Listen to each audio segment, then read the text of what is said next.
What's up, everybody? It is I, Tevin Chapo. Friends call me Chop, and we are back with another episode of Chop Logic, where we get to the logic of things in my very own special Chop way.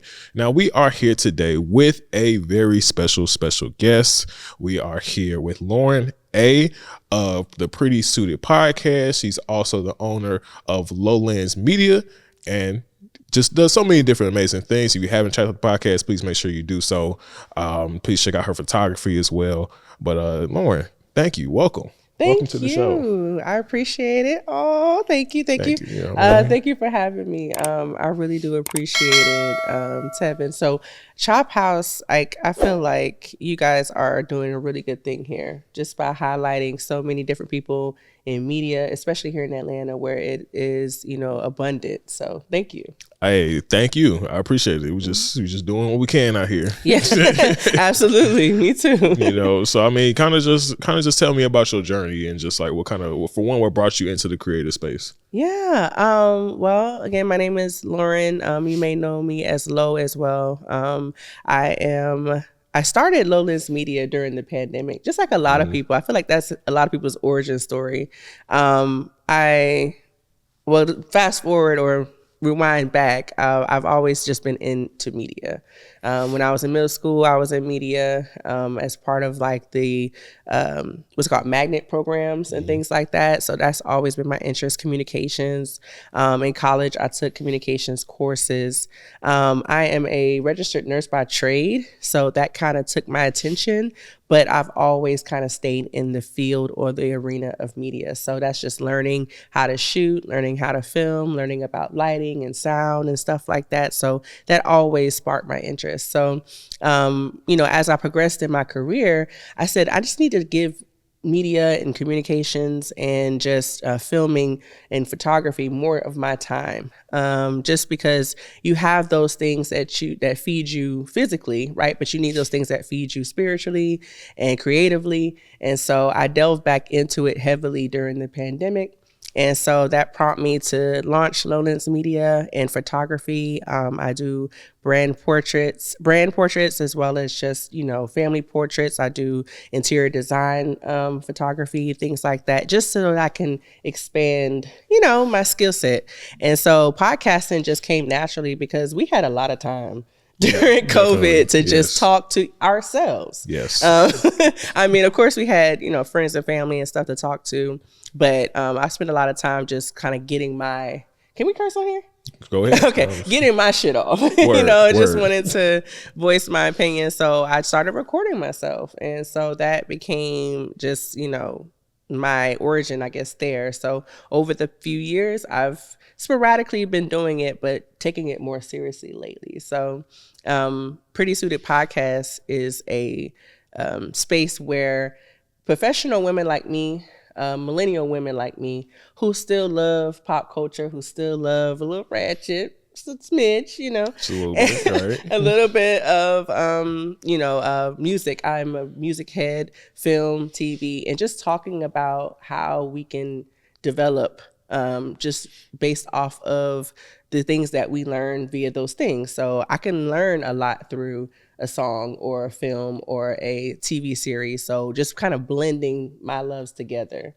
Okay. If that makes sense. Yeah, for sure.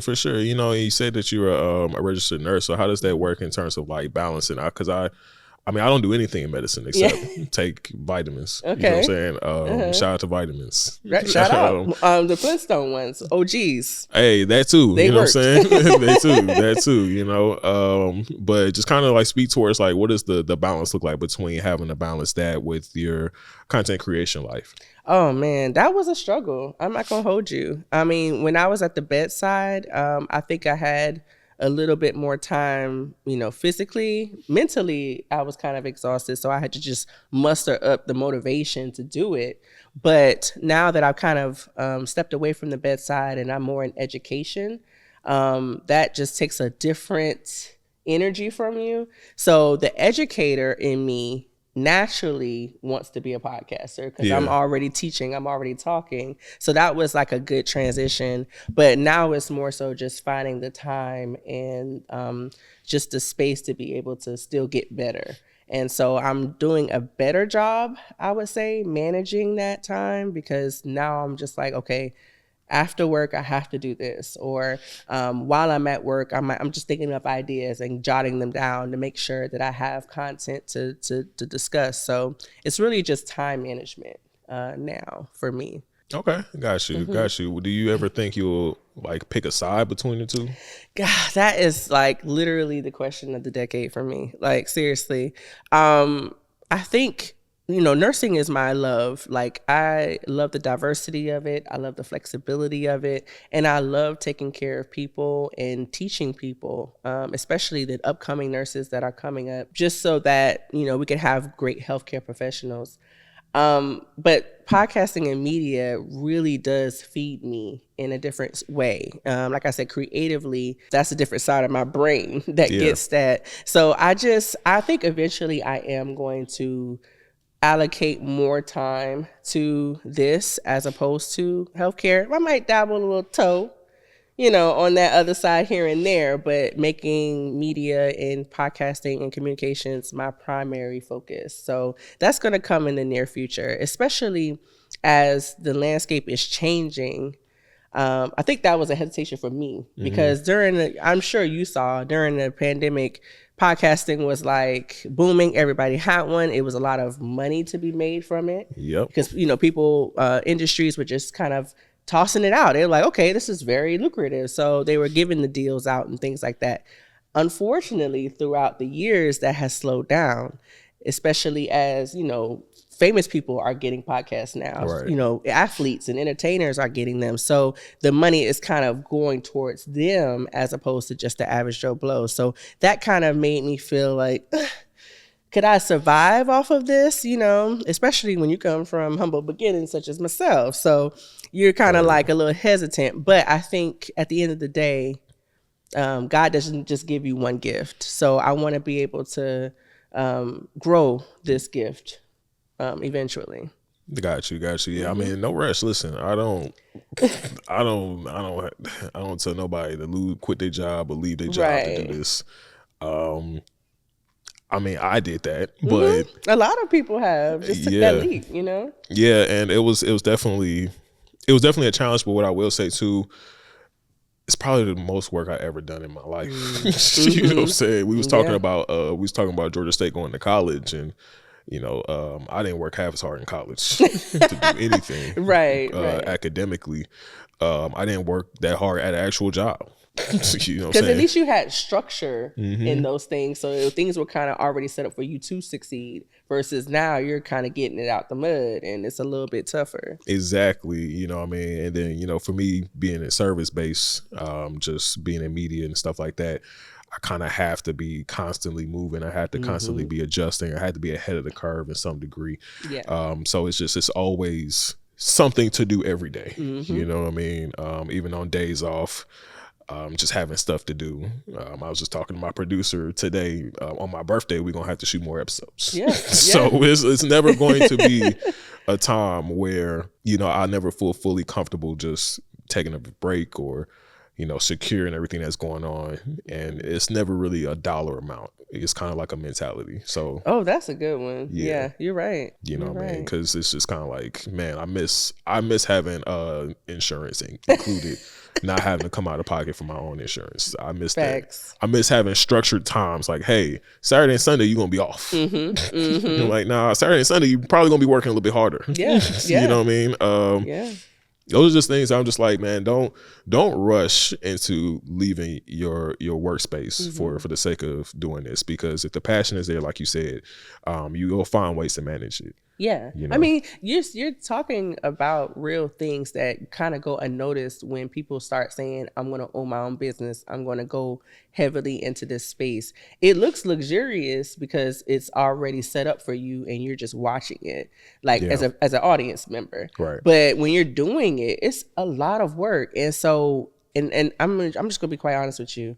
Everybody isn't a boss. Sorry if that's a hot take, but everybody is not a boss. And the mentality and the rhetoric that's spewed out there is that everybody can be a boss. Everybody can own their own thing. And I'm not saying that you don't have the capability, but I'm saying at the end of the day, if you don't have the discipline or the motivation or even just the structure or team supporting it, then you're kind of going to be scrapping, just to kind of get the bare minimum. And it's just the unfortunate truth. So I think people have to be realistic in their approach to these things, because it's not just sugar plum and rainbows. It's not in the beginning. It's never any consistency, and so you really have to have the why behind it, in order for you to keep going, because you can get discouraged. You can definitely get discouraged, but I feel like as you get better with anything, you're going to want to do more. Like even with this setup, I was just telling him, I don't have a 3-camera setup.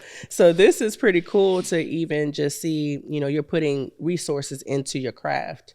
And I think that makes a difference when you see like the results of that, as you're getting better.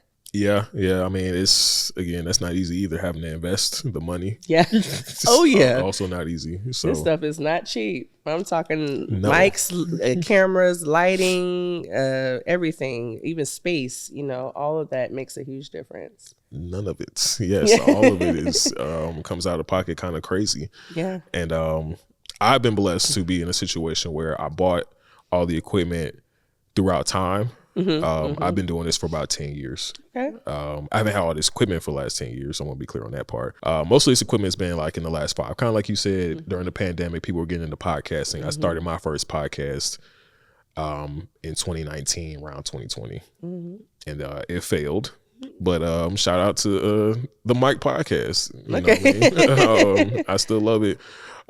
So over time, once it kind of got to a point of like, I want to podcast for myself is what brought the equipment. And then the know-how is what brought me into doing this for producing podcasts for other people. Right. And, made the investment a lot more worth it. But man, if you can get away with the cell phone, if you can get away with what you got, Look, you know what I learned, honestly, because I'm not gonna lie, I used a DSLR camera for my photography. I've been doing that for years, but I never really used it for video, because I had an old Nikon and things like that. But I just bought a new Canon for video. And while it makes a difference, maybe just visually, the phone, people have launched successful podcasts from the phone. As long as you have really good software. I use a different software on my phone to kind of make it look more cinematic. And then also what people don't really get is lighting. Lighting can literally change the game on, you can have a 720 resolution, but if you have really good lighting, it could make a difference in it, making it looking like, okay, you didn't even try to, okay, this looks visually appealing. So people need to really learn how to light a scene, and it makes a huge difference. Even when you're starting humbly, Yes. Sound quality and lighting are like the two biggest things. And, we had, a whole episode on how to get into cell phone, videography and stuff like that. And those are like the biggest things I preach, because people always want to buy equipment that they don't know how to use and everything like that. And I think that's going to be the major difference. But it's like it's the skill set that really makes the difference. Absolutely. So and that takes learning. YouTube it. Shoot. I mean, you don't have to necessarily go to film school. I mean, while that may be helpful to learn the fundamentals, like we talked about before. But, YouTube can teach you, or just maybe get a mentor, somebody who can really help you with just foundational things. And if you're already into photography, a lot of that translates over into videography. So, although of course there's differences, but a lot of the foundation stuff does matter. So check out the backlog. Listen, we did episodes on self-learning. We did episodes on how to light. We did episodes on what cameras to buy and not buy. You know what I'm saying? We did all that. Because there's a lot of options out here. You go type in, on Amazon or on Best Buy or wherever you get your equipment from, and you see all these different varieties. You're like, okay, so which one do I get? Like, what does this word mean? What does this, pixel or whatever the case mean? And even f-stops and all that. So that does matter. And you have to just kind of learn that piece of it. So have you ever invested in like a level of mentorship or anything like that? No, not exactly in not nursing, in filmography or anything. No, I have not. I think it would be helpful, especially if you can allocate time to help with maybe not just the film stuff, but like the structuring of the business. Yeah. Whether that is, time management or, reaching out, templates for emails, like how to get those partnerships done. Just the other things that support the business, because it is more than just shooting and, getting the guests. It's kind of like, the system has to be in place. Yeah. For sure. Yeah. And as someone who has invested in mentorship in the past, I would say it definitely helped a lot. But I also realized I never really stopped learning. Yes. So it's always like, you invest in it once, but you kind of keep investing in it from different aspects. And even something that I just recently learned from somebody who spoke on mentorship was that ideally you want to get a mentor that can not only show you the structure of the business, but also like what kind of connections that they make with other people as well. Yeah. What kind of network can you put yourself into by being around that mentor? Things of that nature as well. And I didn't even think about that myself, given my past experiences with mentorship, but I knew it was needed. We spoke about it again, Georgia State. Shout out to Georgia State. Well, don't shout out Georgia State. No, what happened? I ain't pay that student loan back. Oh, man, let me say, nobody did. I think we're all trying to see if should we pay, should we not pay? Are they gonna forgive? Are they not gonna forgive? I think everybody's in limbo with that. Yeah, but see, we were talking about it earlier about how I didn't learn nothing in school. Okay. I didn't learn anything at Georgia State. And that's not to say that there's anything wrong with Georgia State. Yeah, I'm pretty sure the program gotten better. So break that down. Like, what do you mean you didn't learn anything? They taught you, the camera settings. They taught you. Oh, okay, wait. So what was you there for? What book did you use? Great question. I'm confused. Them the feds asking about their student loan money asked me that same question. What was you doing? The whole time. All right, so I went for writing, right? Okay. That was the first thing. So obviously all the production type classes I wasn't really taking. I was skipping a lot of my classes at the time to go to my homie's production classes. Shout out to Jason, who half producer of the show as well. Part-time producer of the show as well. I would literally just skip my classes to go to his classes because he was learning production. But also at the same time, again, shout out to Jason too. He taught me production before we even got to college. Okay. So we were like in high school, my senior year of high school, I was learning a lot of these things. Like a lot of the stuff that I know in terms of shooting and editing, I kind of self-taught myself throughout the time that I was in high school and college and beyond college. So, it was never anything that I really learned in a classroom per se. I learned how to be a better writer in a lot of senses. Okay. But even then, like that's like 2026, that was something YouTube could have taught me better. But dang, I'm sorry that you feel like you didn't get much from the program. I mean, it's cool. I think that college is great for personal development more than anything. And that doesn't necessarily have to be academically. I learned a lot about myself and just what it means to be the man that I am today in those years. Those were pivotal years in my, personal development. It's just academically, I didn't learn anything. Yeah, I think that's solid because I feel like when people speak about college and wanting to go and when not to go, I think the personal development is a huge part of it. Like, of course, the point is for you to hone in on a particular area and learn those things, but it's also supposed to teach you about how to navigate in the world. So you may come from a small town or maybe a town that just had like a certain demographic or just whatever the case may be. And then when you go to these different spaces and you're interacting with different ethnicities, different religions, different, even just environments, you kind of learn how to move a little bit better. And if you don't go to college, I'm not saying you don't get that, but it allows you the space to do that and not necessarily be as like judgmental or harsh. So I feel the same way.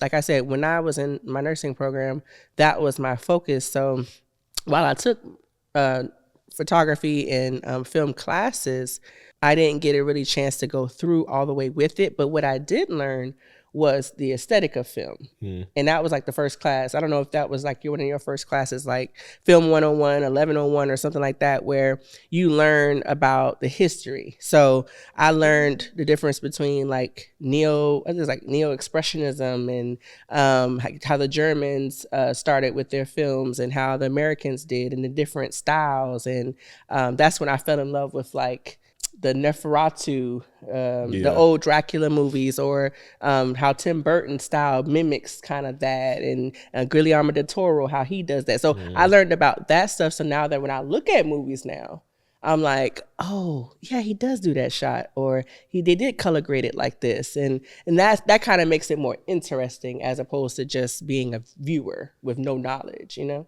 Yeah, for sure. That's interesting you say that, because I don't think did I learn that in college either? What? I don't know. Did you go? Did you go? I was in college. I was in the classroom. I'm not convinced right I was now. in the classroom. I took a film analysis class for sure. I took a television analysis class as well, because I remember that was the first time I ever saw The Office. Okay. And The Office became one of my favorite shows after that day, because we watched the dinner party episode. Okay. Yeah. And I learned that started that was a British show that came over here. I didn't know any of those things before that. What else did I take? Those are only two I remember when we analyzed anything. But I've always had an analytical mindset to those things. And then even just knowing the history again, like I feel like I may have took a class about film history, but it's just the things that I've historically paid attention to when it comes to film specifically. I've always kind of paid attention to since I started getting into it. Right. So that's why I'm like, did I learn it? That's just how your brain works. Yeah. You know what I'm saying? Like I already, even on my, I have a second YouTube channel where I do like reviews and things of that nature and be more analytical towards film and television. And it's just like, even when I'm watching TV or movies at home, I'm like, hey, what was this jump cut? Hey, what's going on with this audio? That was messy. Crazy. That looks crazy. This action sequence looks choppy. Or, you know, I will watch like a Charlie Chaplin's films and things of that nature. And he was an innovator for sure. You know, and I think it's so bad to the point where if I'm watching a movie with like, you know, a friend or a boo or whatever the case may be, I'm pointing it out and they're like, just watch the movie. And I'm like, oh my bad. I'm sorry. No, I'm good at pausing and just rewinding and just like trying to mentally configure what's going on. I just want to know. I want to know why he chose that, you know? Even like writing as well, I've noticed too. See, I'm not that good yet. Like I did learn with you taking, like you said, you took writing classes at school. I did learn that like when you adapt a book to a movie, you kind of have to change the verbiage to where it doesn't read like you're reading a book. I didn't know that was a thing until like now that when I watch Tubi movies, you could tell that it was a book first, because the script is like nobody would say that, you know, like nobody would say those exact words in real conversation. So they didn't really adapt it to a film, you know, script. So I thought that was pretty cool. And that's a whole nother world, you know, the actual writing piece of it. Yeah. I mean, it's sometimes I could just tell when stuff is just written badly or just things are written well. Or even like if something was based off of a play, like I was watching Fences with Denzel. Yeah, you could tell. Yeah, it was just because the whole movie takes place at their house. Yeah. And I'm just like, okay, one setting. Yeah, those are play things. And I never really, I don't know, I'm always trying to be analytical, but at the same time I learned the balance of like what is it meant to do. You feel what I'm saying? Because some of my favorite movies, like the Rush Hour movies, you know, I love the two Rush Hour movies, the only two. Right? It's just the first two. The only third two was ridiculous. The only two that exist. There's only two. In your mind. Never. So shout out to them for only making two. But only doing doing a third movie or or a TV show. Absolutely. The good thing they didn't do either one of those two things. But they're just fun movies. You feel what I'm saying? So it's just kind of like, it's not meant to be overly dramatic or overly well written or overly logical. You know what I'm saying? Right. Same as like Friday or something like that. Like, I agree with that. You're right about that. So, but it's like, if it's trying to be like the same reason why I don't like the Equalizer movies. You feel what I'm saying? Okay. I know. All right. Okay. No. You said it. What happened? Because it tries too hard to be a movie. Okay. I think that obviously the biggest comparison would be John Wick. Right. John Wick doesn't try too hard to be a movie. You killed the dog, John Wick coming. That's the movie. And it's not even that much dialogue. Yeah. So I get And then you have someone like Keanu who does a lot of his own stunts. And the directors being like former stuntmen for Keanu. So it's like it incorporates a lot more intricacies in the action sequences. I agree with versus The Equalizer, where it's like you have Denzel, one of the greatest actors ever. You got to make the nigga act. You know what I'm saying? So it's like he did subtle acting though. He did a lot of like body movements, facial expression. It wasn't dialogue-y, but it was like, you know how Denzel, he got the swag, he got the I'ma kill you. He's also like 60, 70 years old, and he's not in fighting shape. So it's like, yeah, it was believable. You know what I mean? So it's like he will act and it's good, but the action sequences are not there. And this is an action movie. Okay. You feel what I'm saying? When I think of another movie, Two Guns, with him and Mark Wahlberg. I love that movie. That's literally one of my favorite movies. You I feel what I'm saying? love that movie. But it's like that should have been what the Equalizer movies were. Okay. Realistically, it's more of a fun movie. It don't got to make a whole lot of sense. Yeah. It was adapted from a graphic novel that I never read. Oh really? Yeah.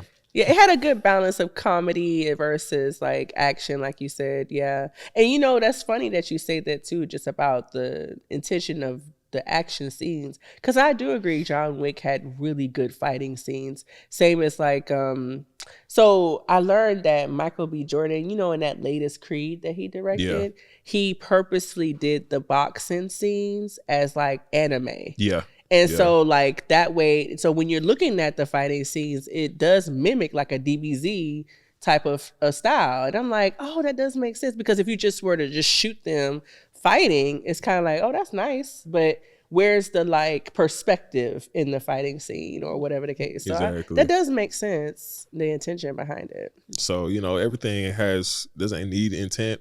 And I think that they put too much intent and stuff like that. In Equalizer. That was a hot take. I don't know if you might get some people not agree with you on that. I don't really on like that the movies, man. I really don't. And I watched them purposefully to make sure I wasn't tripping. And I'm like, the scenes where Denzel is acting, I think it's fine. Okay. But when it starts becoming an action movie again, that's when I'm like, this isn't really consistent. And even it's like certain things within the three movies isn't really super consistent either, where it's like the whole thing of him checking his watch to say, oh, I can do this in like 10.5 seconds or whatever. He don't do it every movie. He doesn't do that every movie. And in every scene he doesn't check it. So it's stuff like that where I'm just like, it's not really it ain't really I'll let you have that one, because Denzel's the GOAT. So I don't know. I mean, I get it. And not all Denzel movies is good. Not all of his movies are good. Yeah. So. What about when Queen Latifah became the Equalizer? I'm not, again, thank you for, we don't bring none of this up. Don't do the Queen now. Don't do the Queen. I mean, shout out to David Banner. He was in an episode. Oh, that's what you took away from that one? Okay. The show existed. Look, Queen Latifah, I love you. Okay, call me. I love Queen Latifah too. Because she's single. She. Oh no, you didn't. Was great. No, you Living didn't. Single wasn't good. No, you just went back to 1996 and said Living Single was great. The Equalizer was good. I felt like the show. I mean, I felt like, of course, when you think about Queen, you don't think about her being, super like, taekwondo or super like I can take out this whole room. But I think that for what the writing and the action tried to do, I thought they did pretty good. But see, that's my problem. Like, if these are supposed to be action things, hire action people. Okay. All right. Like, yeah. Okay. That's kind Again, of the whole thing. Thank you, Queen Latifah. I don't know what camera. Queen Latifah, I love you. Right here. You are amazing. Okay, the Queen. Call me girl. Mm-hmm. That was him. That wasn't me. Word. Okay.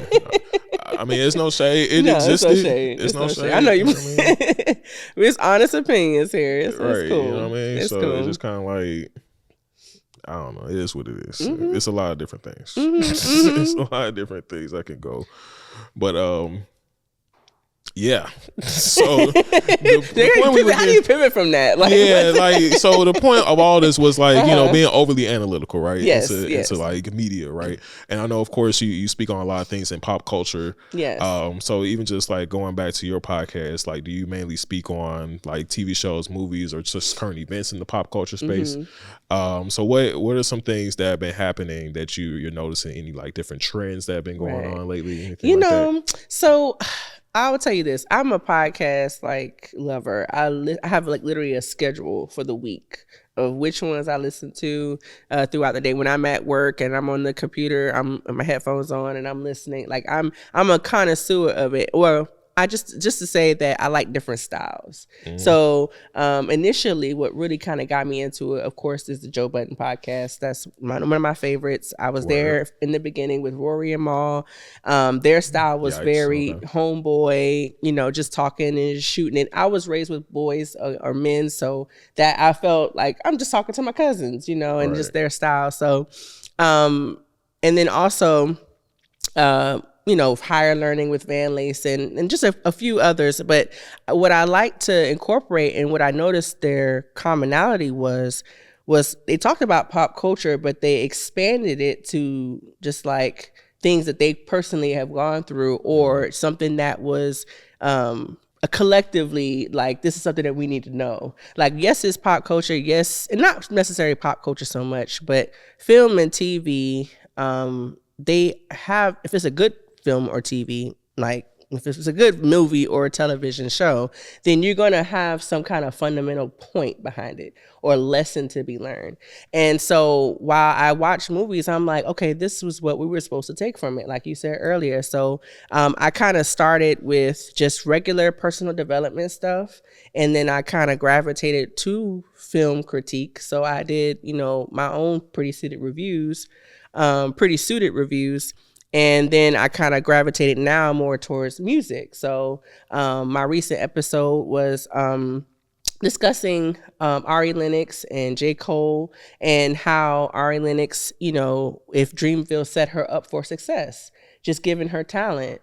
You know, I feel like she is an immense talent. She has a unique tone and unique voice, but was that the right setting for her? Did they have the resources surrounding her to make her successful? So again, we're talking about Ari Lennox, but we're also talking about even in your own life, despite your talent and your creative gifts, do you have the right setup around you to make you successful? Or are you just kind of deviating to what you can or what you have just to kind of get by? So I think all of the stuff that I want to talk about, it includes, you know, relevant things, you know, entertainment things, but it's also very relatable to what your personal life deals with. And so it's in sense personal development too. Got you. I mean, so what would, given your thoughts on the Ari Lennox situation, and her may or may not being able to fully succeed or fully grow because of the system that was in place with Dreamville, how would you apply that to like your creation or your just existence in the media space and how you can grow moving forward? Yeah, I equated it to like Ari has like some sort of like, if anybody grew up as a millennial and you listened to neo soul back in the early 2000s, like the whole scene was that. It was a certain sound, it was a certain look, they had certain style. It was a thing, right? And so she would have fit perfectly in that, just given her own aesthetic, right? And so I equated it to, okay, maybe you weren't necessarily dropped in the wrong era, but your surroundings don't necessarily support or even push the type of artist that you are. So if she's in Dreamville, I'm not saying Dreamville was a bad label or anything like that. It was a well-oiled machine. But you know how you had Ashanti and Murder Inc.? Yeah. Ashanti didn't look like a thug or anything like that, but they pushed her as the princess of our group of thugs, right? And so that was the narrative that they pushed. And so they was in all her videos, they were supportive of her. And even if she made happy music or sexy music, they were still there. And so you didn't really get that with Ari Lennox or even with SZA, same thing. She was amongst the misfits, but she was a misfit too, but the girl version. You see what I'm saying? So all of that requires like narrative. So for me in my talent, I feel like I'm talented in a lot of areas, but if dropping that into like nursing, that doesn't make sense because it doesn't support that. So it's kind of like right now it's separated to me. And so I feel like what I would have to do to cultivate my talent in the media space is to surround myself with that environment so that way I can grow and be successful. Does that make sense? Did I articulate that right? Okay. No, so it's just kind of like, unfortunately, I feel like she's independent now, thankfully, Ari Lennox. She felt like, her and Dreamville parted ways. So maybe who she surrounds herself with now can help push that kind of narrative that she wants and the look that she wants. And also music is changing too. So instead of the sleepy R&B that people have grown to love in the past 5 years, which I hate, not hate, that's a strong word. I'm not as keen to the sleepy R&B. So I'm a very 90s, early 2000s girl. But now that music is changing and you starting to get more songs like Folded, and, you have the Summer Walkers and the Kiana Ladays and people like that, where it's more singing now. And I think that maybe now people will gravitate more towards her sound. So. Oh, yeah, I got you for sure. Yeah, it's definitely been just a lot of a shift in the music industry. I don't know the full extent. I've heard some things about Ari's grievances with the label and everything like that. Yeah. My biggest takeaway has always been like, just shine where you at and just know when to pivot.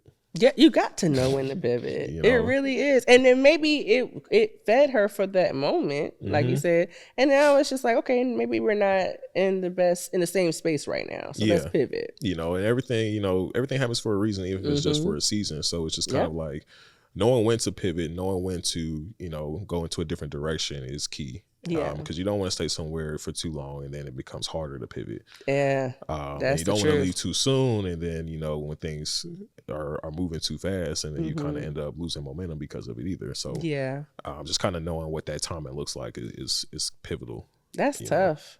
Especially when you feel like you have a loyalty to a thing. Yeah. Like I mentioned that in my latest episode. It's like you feel like you have a loyalty to a person, a place, or a career or whatever because it helped build you. Yeah. And so you kind of feel fearful of pivoting to a different space. But that doesn't mean you're disloyal. That just means it's time for something different. No, for sure. Right? So, shout out to all the pivoters out there. It's always key to just know when to pivot. Yeah. Yeah. Absolutely. So in terms of like where you see yourself in the media space, do you see yourself doing photography for other people still? Do you still want to focus mainly on your podcasting side of things, or you want to still try and manage both?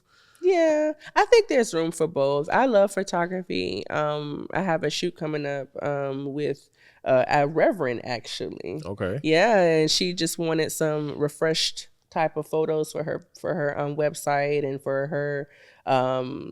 I think she does like a broadcast where she does word for her congregation and stuff like that. So just little things like that. It's not always something real like media related. It could just be helping somebody polish their own brand. So I think I'm always going to do that here and there. But I really do feel like, with podcasting, it has to make sense. If it doesn't make sense, I'm not going to do it. I'm an Aquarius woman. I'm very headstrong. And if I don't want to do it, I'm not going to do it. So Word. I feel like, or if I'm not going to say that if I don't want to do it and it doesn't make sense, then I won't do it. But there are things, of course, that I don't want to do that I have to.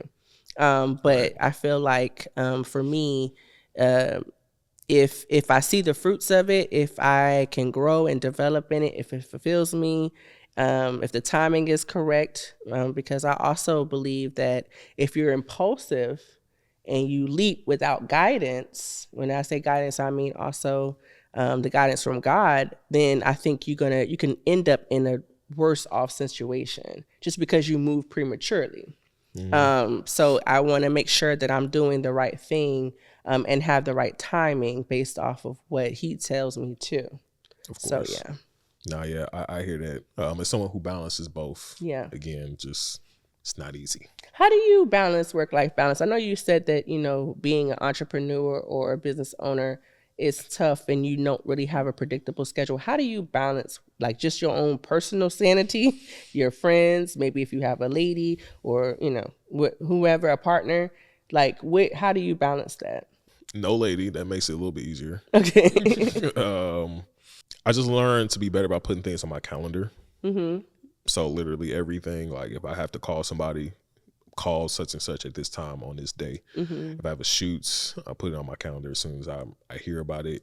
That helps a lot actually, because then it's like, okay, I know for a fact I'm not doing anything these days. Okay. And then this day I can maneuver and figure out something else. I don't know, man.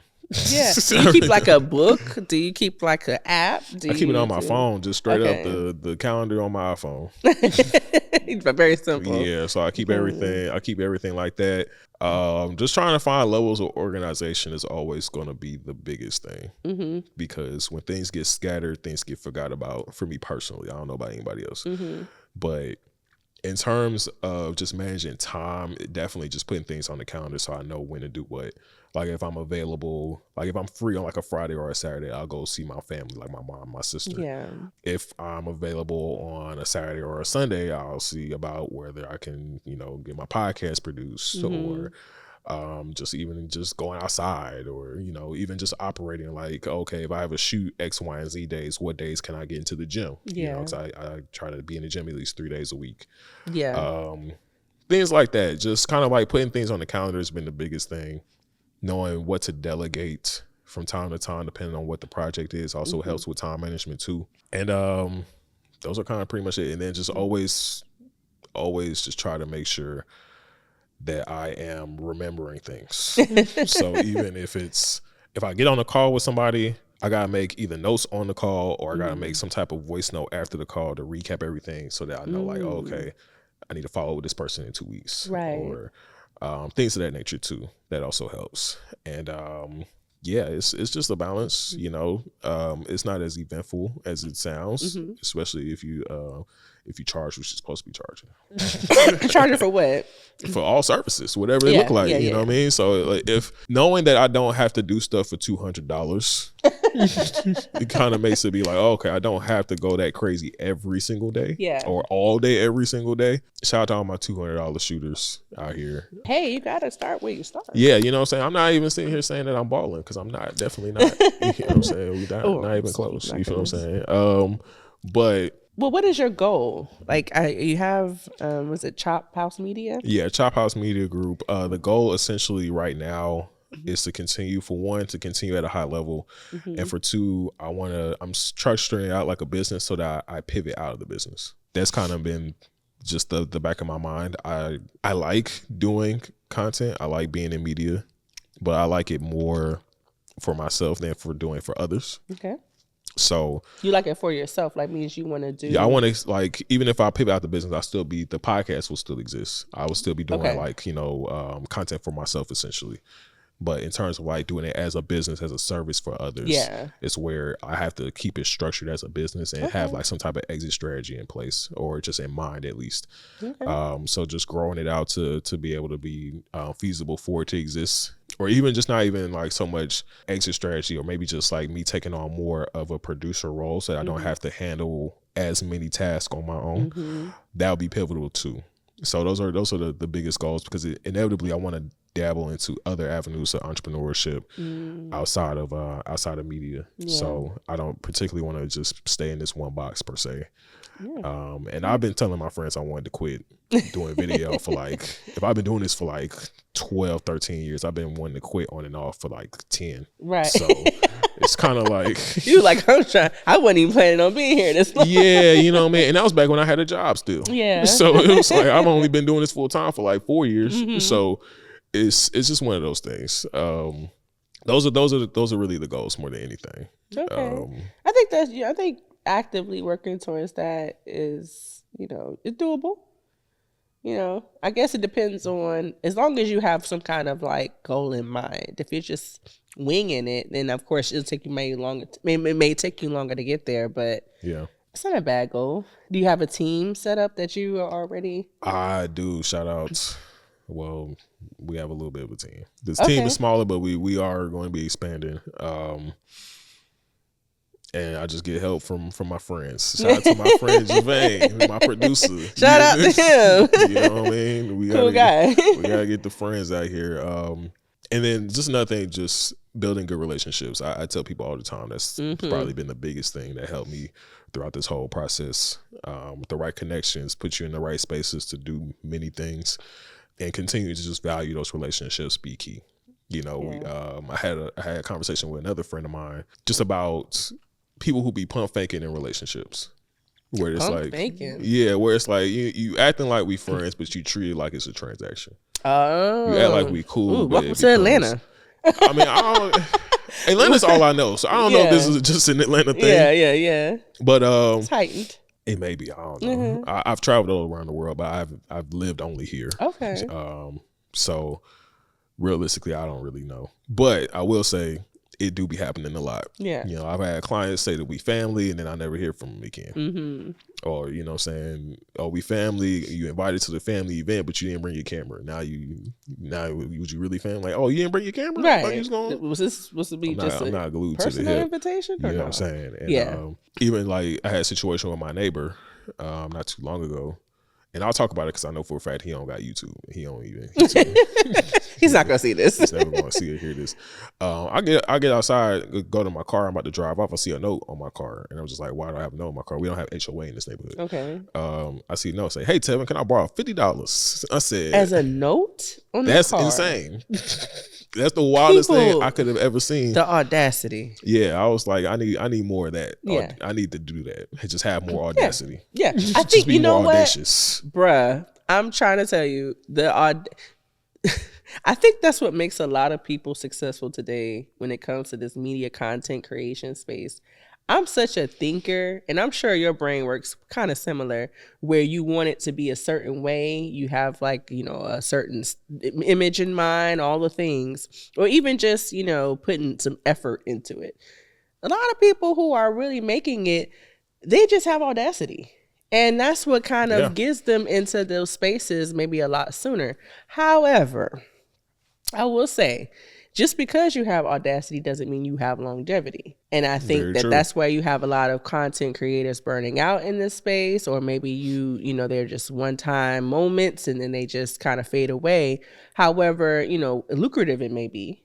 But I feel like we could just sprinkle a little bit more audacity over my head, I could yeah, for sure. I could maybe go a little further a lot quicker, but I don't know. I just never got that gene. What are some ways that you would consider being more audacious? I think for the most part, the social part is I think a big, meaning that, you know, I met him at the Grits and Eggs podcast event.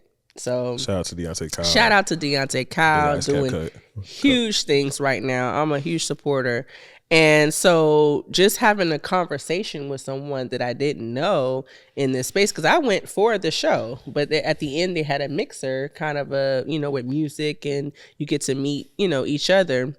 And a lot of people in that room were content creators. So just having a conversation, kicking off, okay, I do this, you do this, and how can we connect in the future, I think is a huge part. Because a part of me, while I can, you know, take care of a dying patient, I can, you know, put a trach in, I can do feeding tubes, I can do all the things invasively to other people.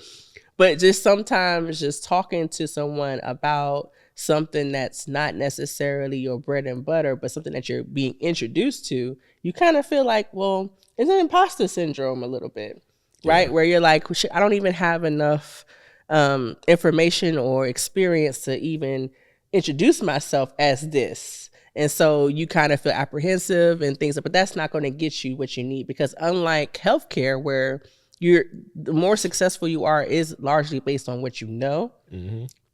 It's kind of the opposite in the creative space, where a lot of your success comes from who you know. Yeah. And so it's just a different mindset that I have to shift in to change that. So. No, for sure. No, I respect that. It's definitely a shift. Being able to talk to people a lot has been a major shift for me in this phase of my life, because all I do is talk to people. Yeah. So it's like I have to connect with people to maintain the business. I have to connect to people to maintain this. Mm-hmm. And you know, as an introverted person myself, I stayed in a shell for a lot of my life, and I had to learn now what it means to I'm continuously learning like what it means to be outside that shell, what it means to step outside of myself to do bigger and better things. You know what I mean? Absolutely. So you got to, and iron sharpens iron. So, hopefully you'll, continue to grow in there. And as you're trying to pivot outside of just, producing for other people, what does that look like? Like what was that version of Tevin? More time to itself, more time to focus on just hiring projects for myself. I want to get into, I told people like a year, 2 years ago, I want to get into more action movies and producing those, directing action movies, things of that nature. That's one goal. I want to start a podcast network in a sense as well. So not even just producing this podcast specifically, but similar to what Cameron has done with a lot of the things where his networks have different shows on them. Right. And he's not particularly attached to all of them directly as a host or anything. Right. Just being a place for that. If there's anybody with a podcast looking to be interested to be part of the network, let me know. Yeah. Charlamagne does a really good job at that too with the Black Effect. Have you gone to their festival before? I've not. No. I've gone twice and it's really good. I feel like, them offering other creatives. It was even a place where you could pitch your podcast in a booth and they would like record you and, and I just think building up spaces, especially for Black and brown people to have, their own podcast on his network. I think that's pretty cool. And it's not an easy thing to do.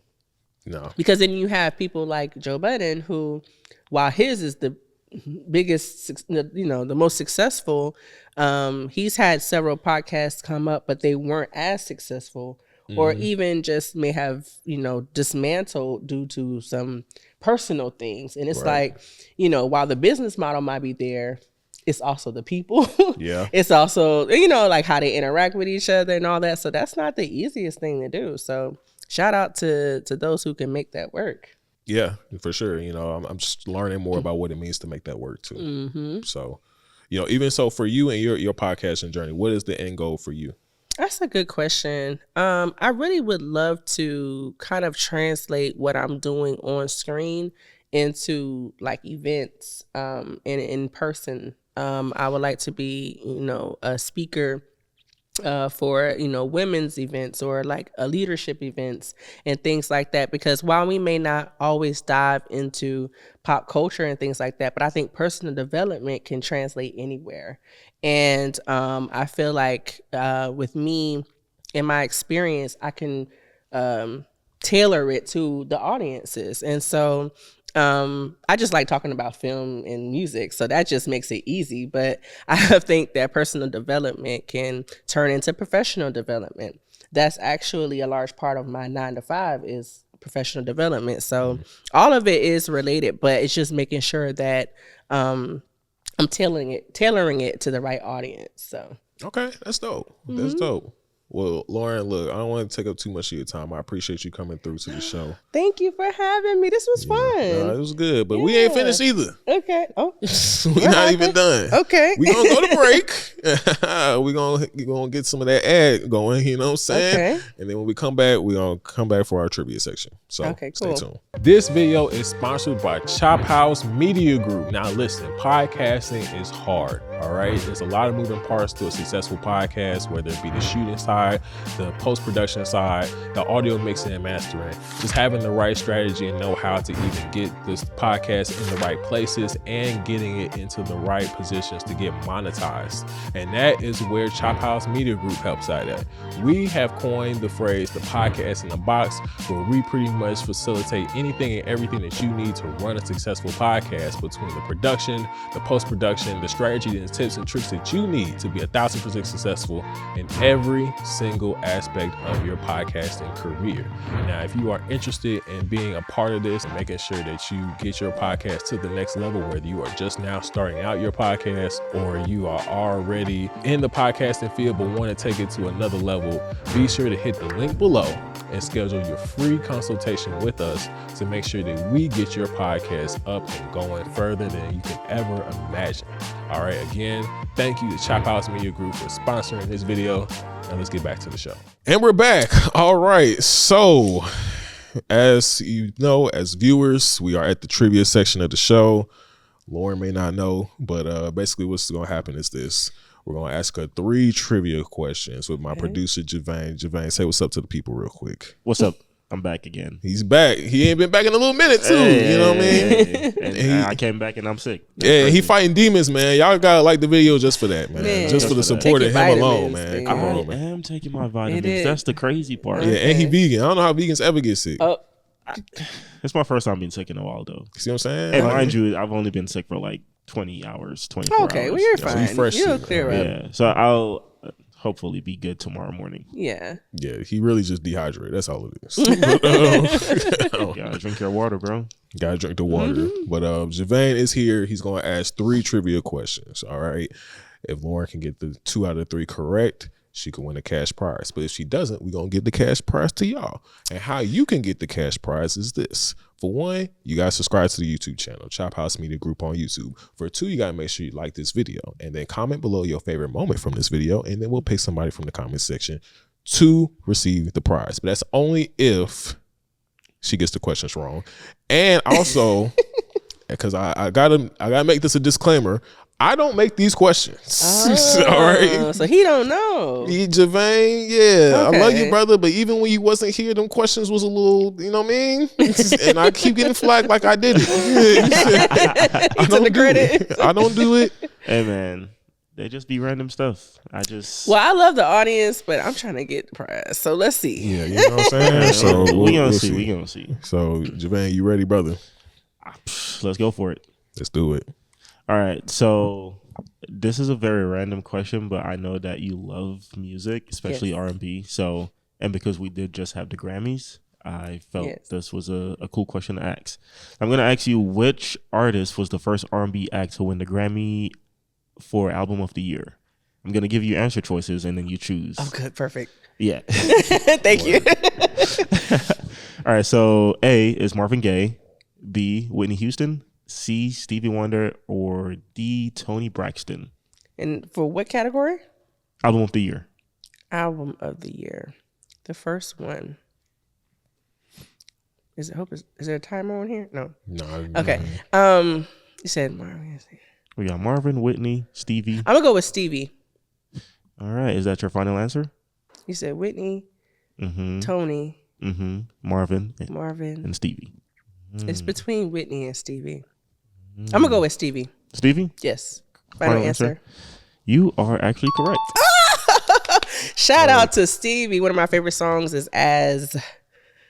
Ooh, okay. Yeah, I really love that song. Yeah. He won that with Intervisions, 1974. Yeah, I think that's the album with As on it. Yeah. Awesome. Wow. Okay. We off to a good start. All right, Audience, I know you kind of shaky right now. All right. So switching topics real quick. Second question is, which social media platform introduced the first widely used stories feature? The first what? Stories feature? Yeah. And then the answer choices are A, Instagram, B, Snapchat, C, Facebook, or D, TikTok. It has to be Snapchat. Final answer. Final answer, you sure? Yes. Okay. You are correct. All right. Hey, wait a minute. Hold up. One second. It sounds like you about to hate. Okay. There's no hate. You about to hate. I'm out of it regardless. Yeah. Okay. I don't have a dog in this fight. So it's like, did she get it? They get it. Okay. It ain't it's either or. That was kind of a layup-y ass question. And I'm just It You know what? I had to put one in there because I didn't know she was going to get the first one or the How was that a layup? third one. the options were. I literally had no faith in one of them questions, so I had to give her a freebie. The options were Man, Facebook, Instagram, On Black History Month. Facebook, Instagram, TikTok, Snapchat. That's a layup question. If you had said Vine, if you had said MySpace, if you know what I mean? Like, I'm just saying, TikTok ain't even been around that long. Hey, man. So that's already one down. It was a So great surprised. question. You are, It was a fantastic. Yeah, I think so too. I'm just saying, because again, I get flack for what you be doing, brother. You know what? The next time we gonna send out like we gonna have the guest members write an essay next time. Oh, that's a good one. Yeah, because it's just like, you know what I mean. Listen, and then it be when you're not here. So when Jason reading the questions, it's like, oh, wait a minute, this question don't sound right. We got to do some read. Who out the bam? And then you hear, now it's a layup. Oh, this is just. That was the simplest thing in the world. Why you hating? It's the wrong month coming off of him. It's no hate. He been hating all episode because he was talking about Denzel. Like that's hate. That's hate. And Queen. I didn't want to say that.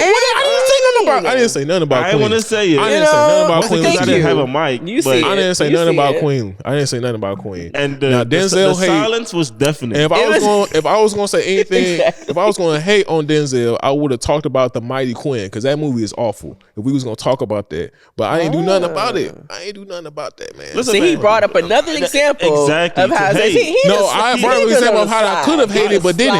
I could have hated but didn't. Okay, I could have hated but didn't. All right, whatever.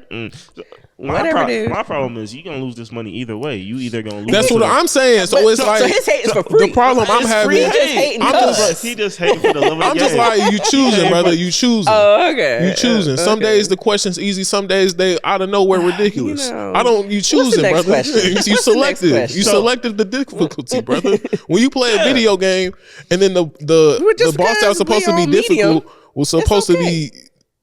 We on medium. It's all right. Hey, man, he wanted to be on hard. Medium was good. At this point, I don't even want to ask the third question.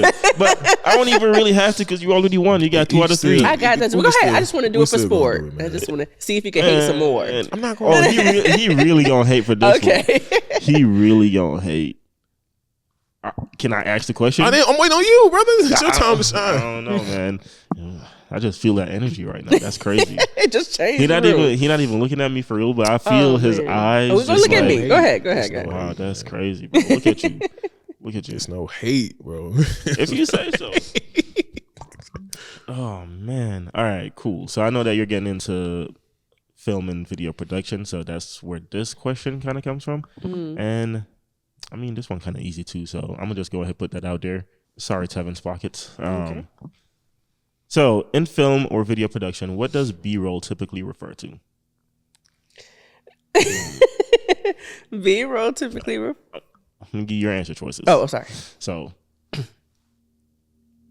Go ahead. I'm waiting on you. You waiting on me, Mo. You asking the question, waiting on me. Go ahead. All right, so A is blooper footage. B, a backup camera. C, secondary footage that supports a main shot. Or D, raw footage?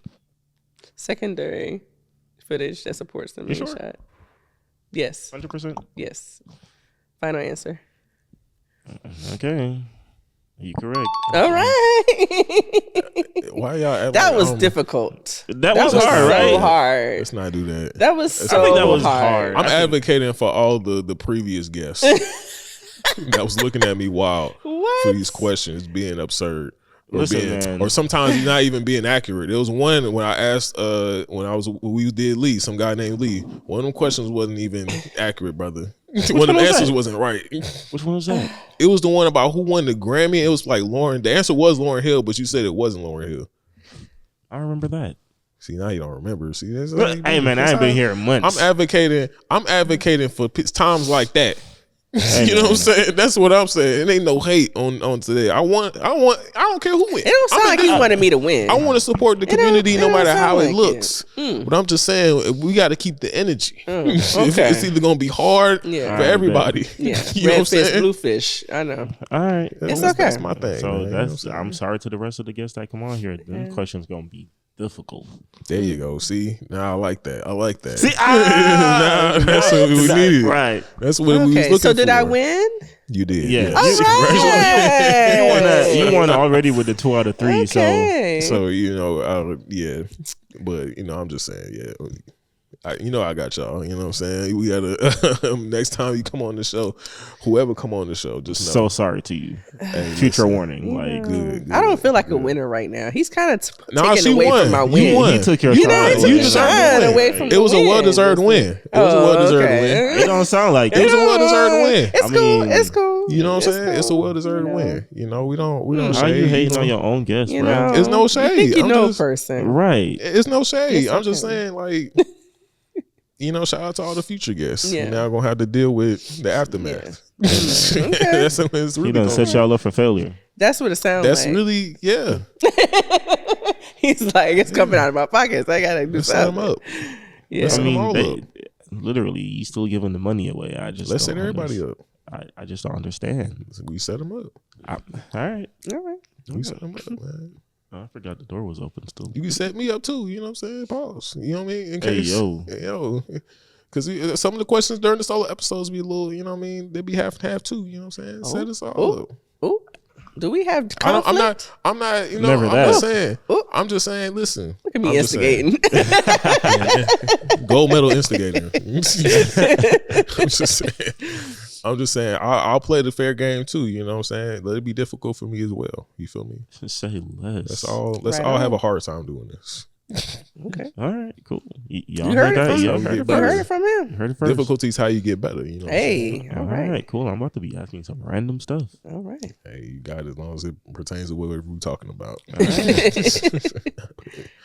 right. Well, Lauren, congratulations. Thank you. I think. Thank you. Word. Thank you again for being on the show. Please make sure you let everybody know where they can find you, where they can check out the podcast, where they can reach you directly. Yes, thank you for having me. This was, like I said, fun. I appreciate the questions. I appreciate the interaction. But my name is Lauren A. Media wise, so you can find me on Instagram at the Lauren A. I'm also on YouTube as the Lauren A. My podcast is the Pretty Suited Podcast. If you're interested in photography services, I am also on Instagram as Lowlands Media. And I have a website with Lowlands Media, and my blog/podcast website is prettysuited.com. So I'm in several places. I just got off TikTok. Just because they're doing some crazy things over there. So I felt the pull to just kind of, so I'm off of there, but I'm also on Threads. So I like Threads. I actually like it better than Twitter. It's a little bit cleaner and a little bit more conversational. So I'm on Threads too. So catch me there. Okay, cool. Well, again, thank you again. You know what I'm saying? Maybe I could be a guest on your show. Absolutely. You know I would love to have you. Hey, just let me know. We can talk deeper into the I didn't know these were hot takes about Denzel. Yeah, no, I'm ready to get some more hot takes. I don't think these are hot takes. These are regular. I feel like I don't have hot takes that crazy. Okay, bro. Okay. All right, you say so. All right. But definitely. So, but yeah, thank you again for being on the show. This has been another episode of Chop Logic. You can still be sure to like the video. You can still tell us your favorite part. We dropped a lot of gems in this episode. Subscribe for more videos like this. Make sure you catch the podcast anywhere where you can catch podcasts, both visually and audibly, and we'll catch you guys next time. Bye. Peace.